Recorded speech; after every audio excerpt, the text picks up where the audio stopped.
nta kindi cyatuzanye aha ngaha uretse gushima Imana yacu. Certainement que nous ne sommes venus que pour remercier notre Dieu. Ntabwo abantu bahura batagize umugambi. Les gens se rencontrent en principe quand ils l'ont programmé. Uyu munsi twagize umugambi wo guhura na Yesu. Aujourd'hui, nous avions un objectif de rencontrer Jésus. Ibihe byinshi tugira igihe cyo guhura n'imiryango yacu.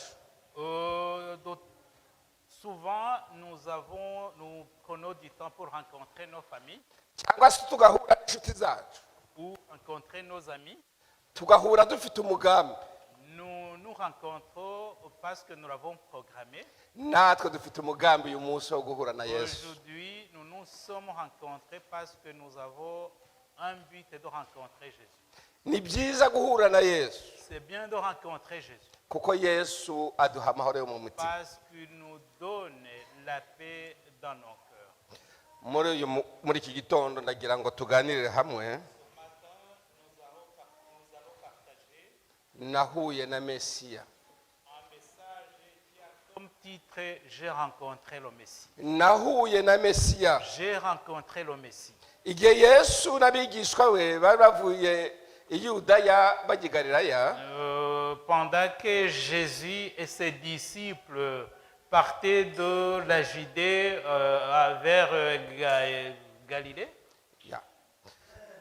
berekera mu majyaruguru y'i Samariya, ils se dirigeaient vers le nord de la Samarie. bari bananiwe kubera urugendo rwinshi rurerure bari bakoze. Ils étaient fatigués après un long voyage. Bigeze mu masaa sita, Autour de midi, bari bageze hafi y'iriba rya Yakobo. ils étaient près du puits de Jacob. Hariya hari mu mujyi wa Sukar. C'était dans un village de Sukar. Kugira ngo baruhukeho gato, Pour se reposer un tout petit peu, Yesu yari ananiwe kuko yari yagenze urugendo rurerure. Jésus était fatigué suite à un long voyage qu'il venait d'effectuer. Nuko apfa kwicara kuri iryo riba. Alors il s'est assis à ce puits. Mu gihe Yesu yarimo aruhukira iruhande rw'iryo riba, Quand il se reposait près de ce puits, abigishwa be bagiye gushaka icyo kurya. ses disciples sont partis chercher de quoi manger. Ni ukuvuga ngo bageze aho hantu bananiwe kandi bashonje. C'est-à-dire que quand ils sont arrivés à cet endroit-là, au bord du puits, ils étaient fatigués et avaient faim. Mu gihe bari bataragaruka, Avant qu'ils ne reviennent, umugore w'umusamariyakazi yaje kuvoma. une Samaritaine est venue puiser de l'eau. Uyu mugore yaje nta gahunda afite. Cette dame n'avait pas d'objectif.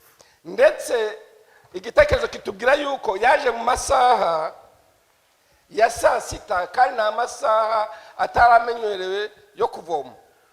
Le récit biblique nous dit qu'elle est venue puiser de l'eau à midi, autour de midi, et on sait bien que dans ces heures-là, il n'y a personne qui vient puiser. Abantu benshi bari biberi iwabo mu mago kuko batinyaga izuba ryinshi ryari ricanye. Beaucoup de personnes restaient abritées chez eux parce qu'il y avait beaucoup de soleil. Ndatekereza ko uyu mugore we yaravuze ati kugira ngo ndahura n'ingoma ati hari ndibwira abantu benshi bavomye muzi ko hari amasaha abantu bajya kuvoma bakahahura ari benshi. Je pense que cette dame se disant à lui-même que c'était un bon moment d'aller puiser seul afin de ne pas rencontrer beaucoup de personnes sur le puits. Nuko ahitamo isaha ya saa sita. Alors il a choisi l'heure de midi. Mu gihe Yesu yarimo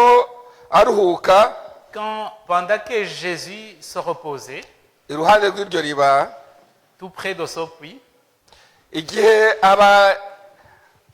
abigishwa be bari bagiye gushaka icyo kurya, pendant que ses disciples étaient partis chercher de quoi manger, uyu mugore aza nta gahunda afite. Cette dame a surgi sans aucun autre programme. nuko yesu aramubwira ati À Jésus de lui dire, mputuzi two kunywa.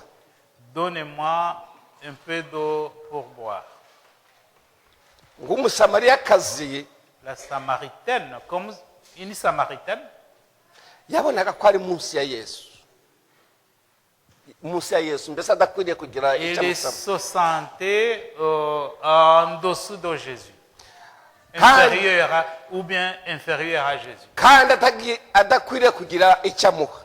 Et elle ne se voyait pas digne de lui donner quoi que ce soit. Yumvise ayo magambo yatindiganije kugira icyo asubiza. Alors, quand elle a entendu la demande de Jésus, elle a hésité à répondre.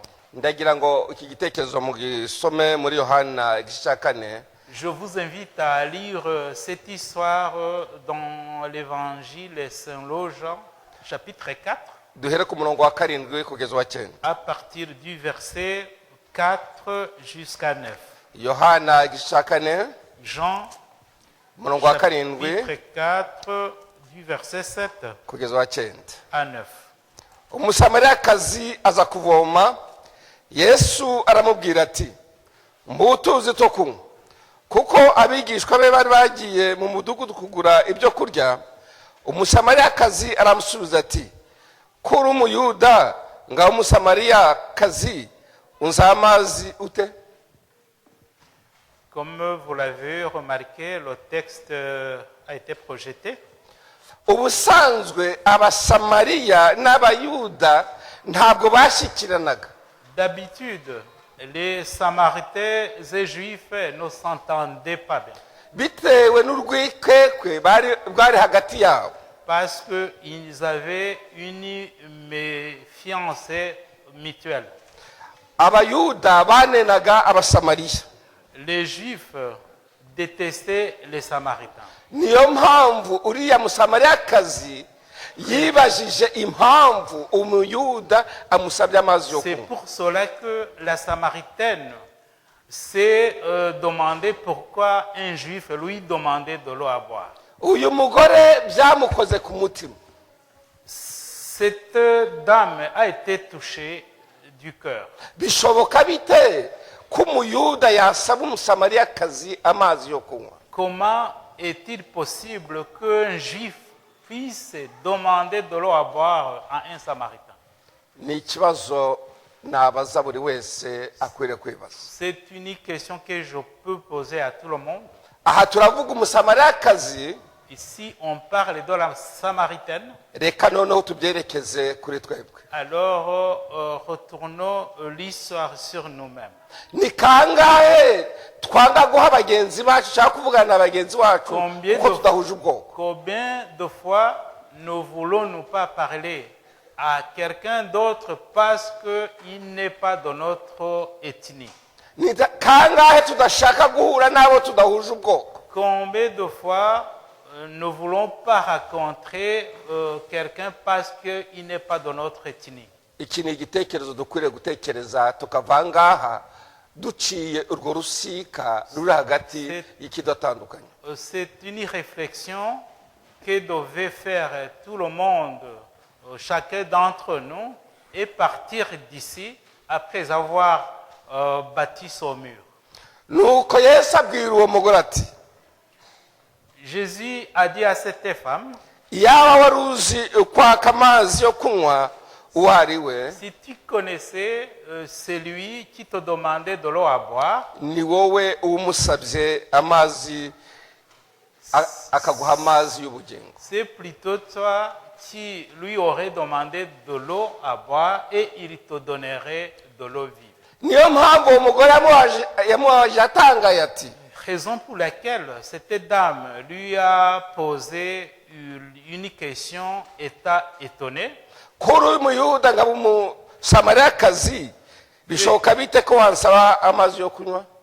En tant que juif et moi samaritaine, comment peux-tu oser me demander de l'eau à boire? Ndagira ngo dukomeze muri Yohana igice cya 10 yohana 4 umurongo wa 10 kugeza 12.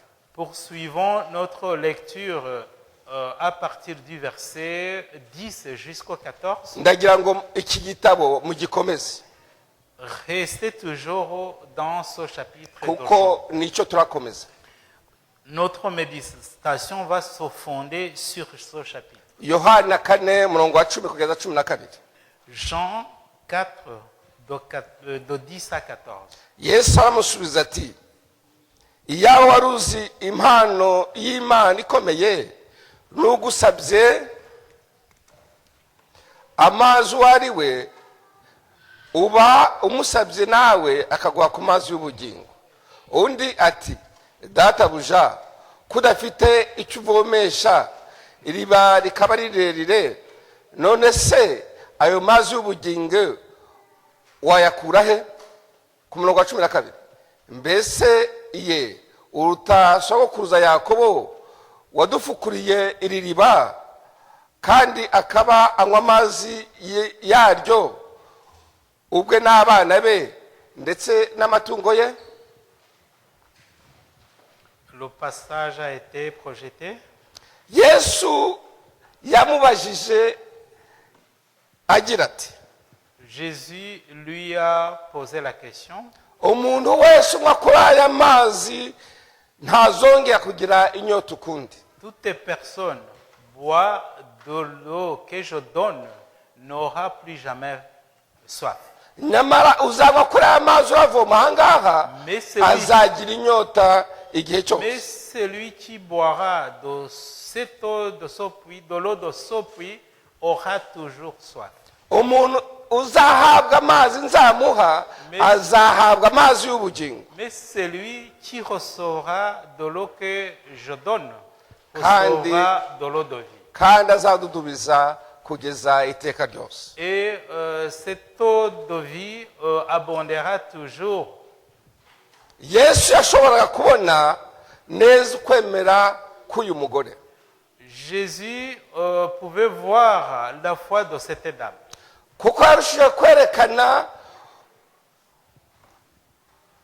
urugero rw'ubuzima bwe. Puisque cette dame a pu montrer sa vie, kuko yamweretse ibyo yakoze byose. c'est Jésus. Yesu- Jésus a montré à la dame ce qu'il a fait durant toute sa vie. ariko Ce qu'elle a igishimishije fait durant toute sa vie. ariko igishimishije ni uko umucyo w'imana waje kumurikira uriya mugore aza kumenya uwo yahuye nawe Mais uwo ari we. ce qui est plus intéressant ici, c'est que la grâce de Dieu, la lumière de Dieu a éclairé la dame samaritaine et elle a reconnu celui à qui elle parlait. kuko uyu mugore yari yarumvise ko mesiya azaza, Cette dame avait entendu la venue du Messie kandi ubwo azaza akazatubwira byose. et elle avait entendu que quand le Messie viendrait, il allait leur apprendre tout. yohana dusome muri yohana igice cya 4 umurongo wa 15 kugeza 18. Jean, continuons notre lecture dans Jacques, toujours au 4, à partir du verset 15 jusqu'au 18. umugore aramubwira ati, databuja, mpa kuri ayo mazi ntazagira inyota, kandi ntazagaruka kuvoma hano kuko ari kure. ku murongo wa 16 yesu aramubwira ati, genda uhamagara umugabo wawe maze ugaruke hano. umugore aramusubiza ati, nta mugabo mfite. yesu aramubwira ati, uvuze ukuri yuko udafite umugabo, kuko wari ufite abagabo 5 n'ufite ubu si uwawe. maze umugore aramubwira ati, ibyo uvuze ni ukuri. uwo mugore yasobanukiwe ibyo yesu amubwiye. Cette dame samaritaine a compris ce que Jésus lui a dit. maze amusubiza atangaye ati, Et elle lui a répondu, surprise, nyagasani menye yuko uri umuhanuzi. Seigneur, je sais maintenant que tu es prophète. hanyuma yagaragaje ko ashishikajwe n'ibintu Et après, elle a manifesté son intérêt mu buryo bw'umwuka. pour les choses spirituelles. None ni gute Yesu yamenye ibyo bintu, Alors- yamenye icyo atekereza? Alors, comment Jésus a pu connaître ou a pu savoir ce que pensait cette dame? Ni ukubera ko ari we wari wasezeranijwe, wari koherezwa n'Imana. C'est parce que c'était lui qui avait été promis. Bityo Imana niyo yari yarabimubwiye. Alors, c'est Jésus, c'est Dieu qui le lui avait révélé. Uwo mwanya abigishwa ba Yesu bahise baza. Au même moment même, les disciples de Jésus sont arrivés. Bakibonera kure birabatangaza. Quand ils les ont vus de loin, ils ont été étonnés. Batangazwa no kubona Yesu avugana n'umusamariyakazi. Ils ont été étonnés du fait qu'ils ont vu Jésus en train de parler à une Samaritaine. Ahari barabazanije bati mbwira uriya ni Yesu? Que peut-être qu'ils se sont posé la question pour savoir si c'était réellement Jésus. Ni Yesu uvugana n'umusamariyakazi? Et c'est Jésus réellement qui parle à une Samaritaine. None ibyo bitwigisha iki? Qu'est-ce que cela nous apprend?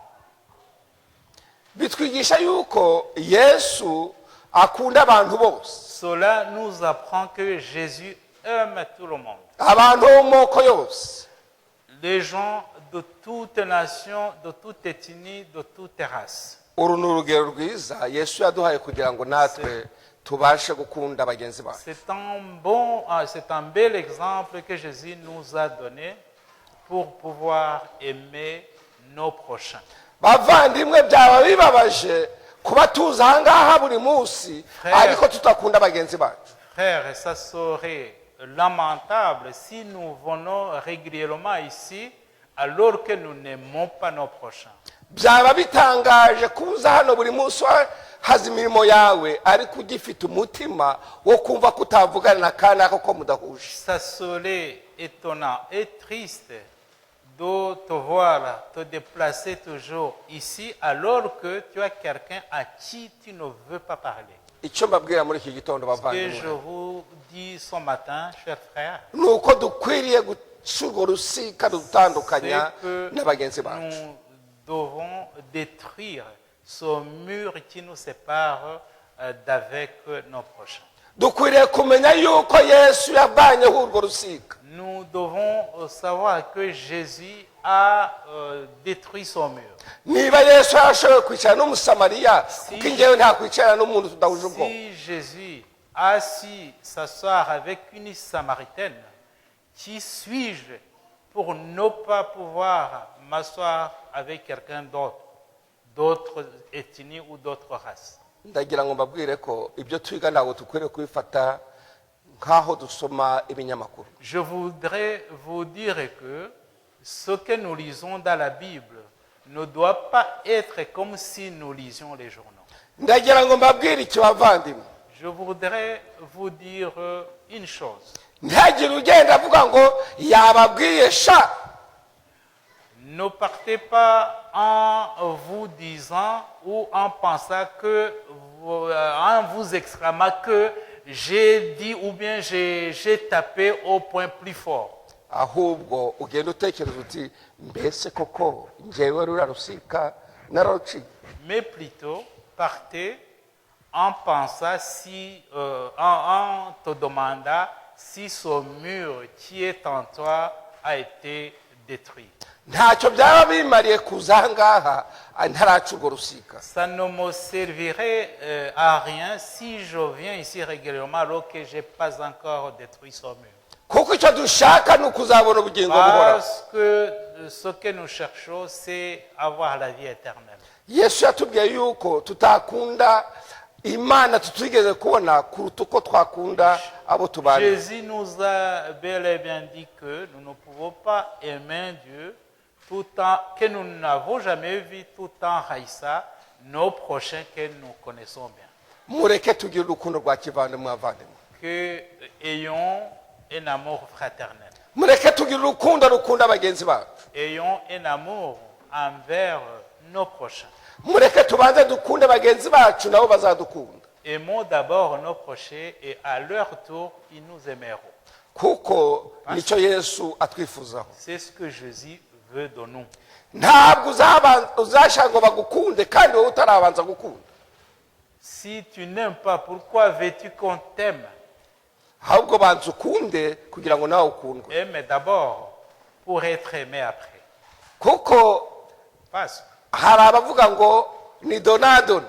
qu'il y a ceux qui disent que, ou qui suivent le principe de donna-donna. Ariko mu Kinyarwanda dufite umugani uvuga ngo Mais en tradition rwandaise, il y a un Ha- adage uguha. qui huguha, dit donne à celui qui te donne.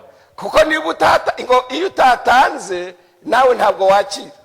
Quand tu n'as pas donné, tu ne peux pas non plus recevoir. Iyo utanze akaboko karambuye Mais quand tu- kagaruka gafite ibyo kakiriye.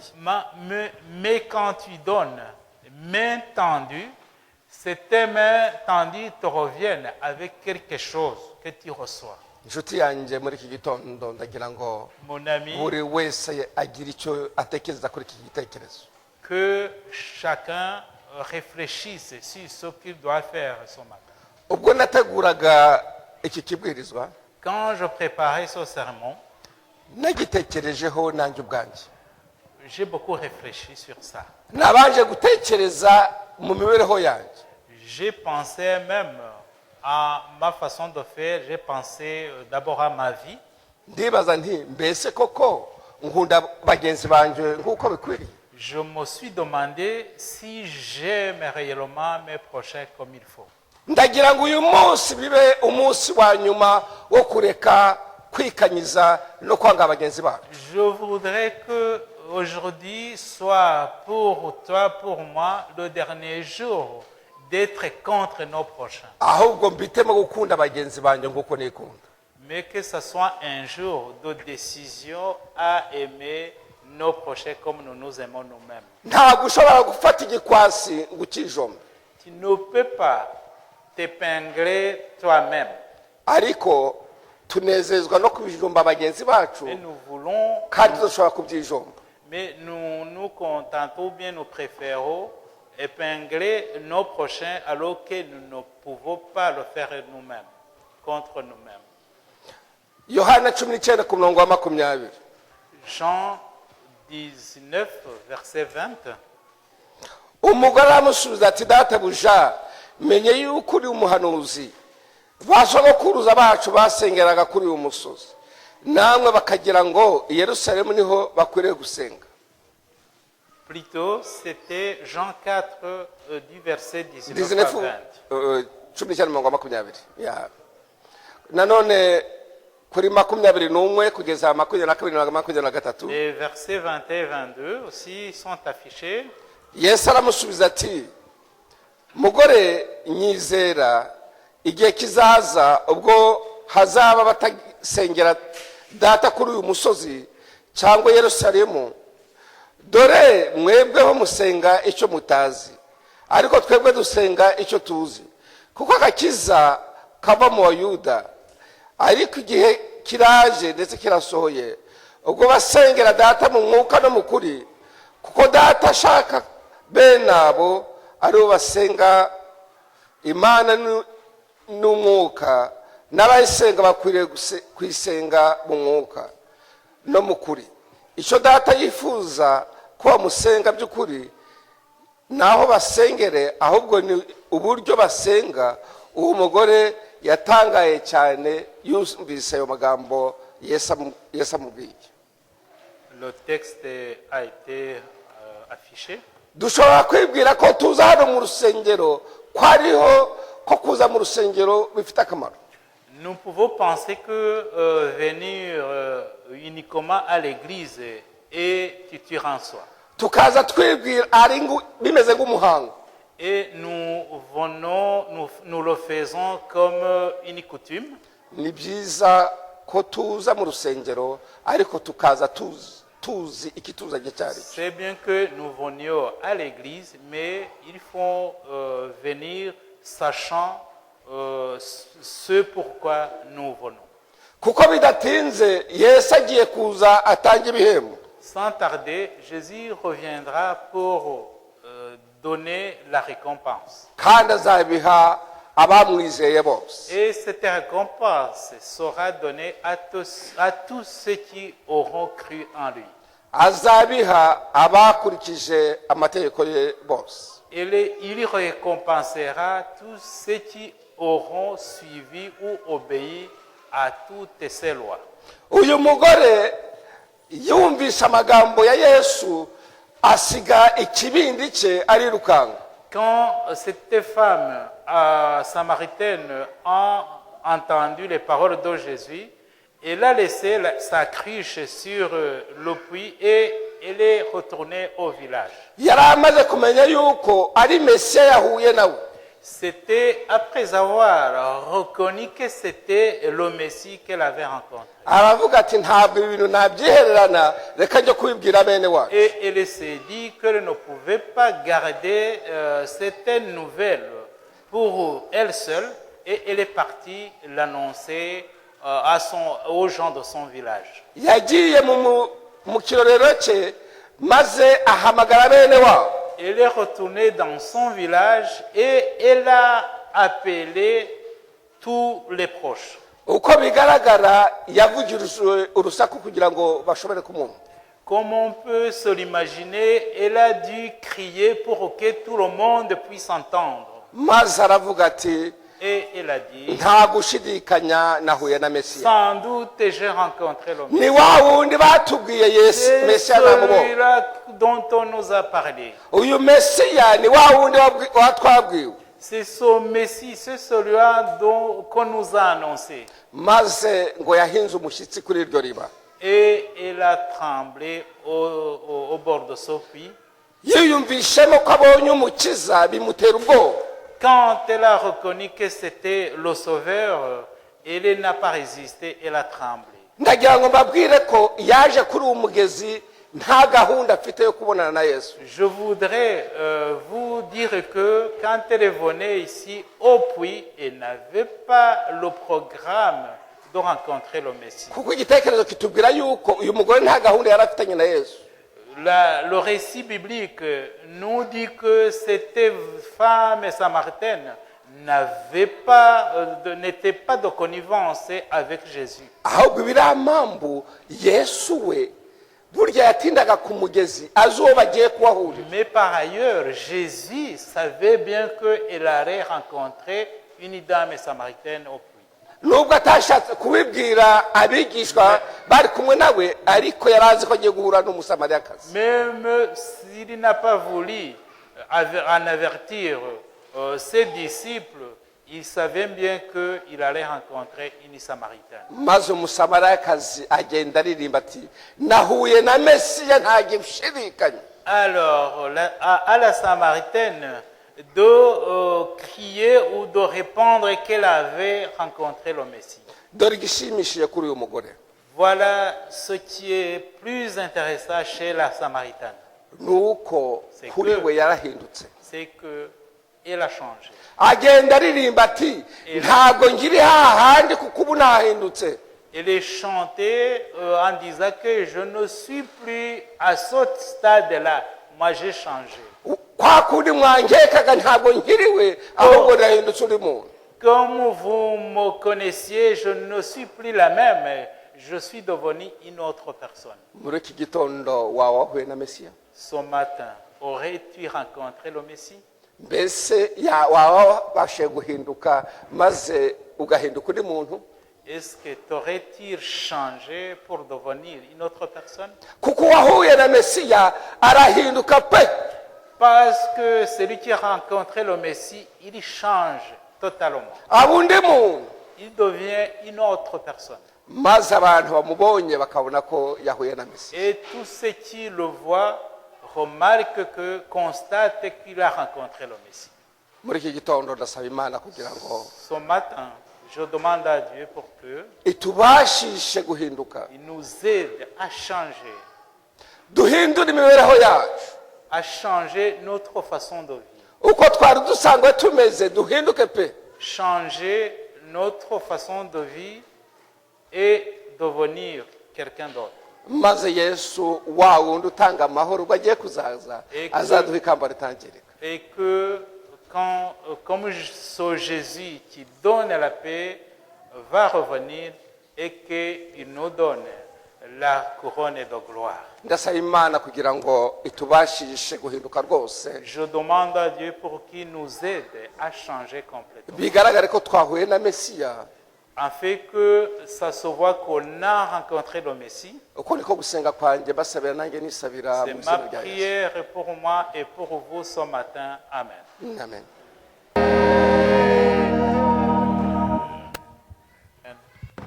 dusenge. uhoraho mana yacu, nanone kuri aya manywa twongeye gushima cyane, tugushimiye ko twahuye na mesiya muri iki gitondo, tugushimiye nyagasani ko twahindutse. ndagusaba ngo dukomereze ibyo byiringiro nyagasani. turashaka kuzabana nawe mu bwami bwawe, turashaka kuzima ingoma idashira. buri wese uri aha ngaha umusabiye umugisha nyagasani, uduhe ibyo byiringiro bizima, uduhe kuzabana nawe ubuziraherezo, ko byose tubikwatse mu izina rya Yesu. Amen.